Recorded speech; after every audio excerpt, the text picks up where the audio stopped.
Australian skilled മൈഗ്രേഷന് വേണ്ടിയിട്ടുള്ള processing time എത്രയാണ് എന്നുള്ള ക്വസ്റ്റ്യനും അതുപോലെ തന്നെ ഇത് പിന്നെ പ്രക്രിയ എളുപ്പമാണോ അതങ്ങോട്ട് പോകാനുള്ള എളുപ്പമാണെന്ന് ചോദിച്ചു കഴിഞ്ഞാൽ അത് എന്താ ഒരാളുടെ ആഗ്രഹവുമായിട്ട് ബന്ധപ്പെട്ടാണ് ഇരിക്കുന്നത്. ഇപ്പോൾ ഒരാൾക്ക് ഓസ്ട്രേലിയക്ക് പോകാനായിട്ട് അതിയായ ആഗ്രഹം ഉണ്ടെങ്കിൽ കഷ്ടപ്പെടാതെ ഈ ലോകത്തൊന്നും കിട്ടില്ല.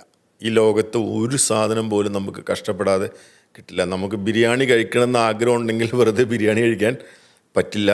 ബിരിയാണി ഉണ്ടാക്കാൻ അറിയാവുന്ന നല്ലൊരു ഭാര്യ വേണം. അതിനോടൊപ്പം തന്നെ ബിരിയാണിക്ക് വേണ്ട എല്ലാ സാധനങ്ങളും നമ്മൾ വാങ്ങിക്കൊണ്ട് കൊടുക്കണം. ഗ്യാസ് വേണം, അടുപ്പ് വേണം. എന്നിട്ടാണ് കുക്ക് ചെയ്തിട്ട് നമുക്ക് നല്ല വിഭവസമൃദ്ധമായ ബിരിയാണി കഴിക്കാൻ പറ്റുള്ളൂ.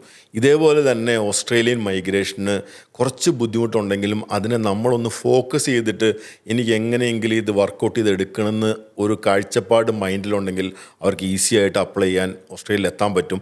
പ്രോസസ്സിങ് ടൈം സാധാരണ ഗൾഫിലേക്കൊക്കെ പോകണ പോലെ ഇന്ന് ഇൻ്റർവ്യൂ അറ്റൻഡ് ചെയ്താൽ ഒരു മാസത്തിനുള്ളിൽ പോണ പരിപാടി ഓസ്ട്രേലിയൻ മൈഗ്രേഷനിൽ പറ്റില്ല. 6 months to 1.5 years അങ്ങനെ ഒരു ടൈം ബേസ് ആണ്. ചിലപ്പോൾ 2 years ആയേക്കാം. അങ്ങനെയൊക്കെ ഒരു ടൈം ബേസ് ആണ് ഇത്. ഇന്ന് വന്ന ടൈം ബേസ് അല്ല. ഞാനൊക്കെ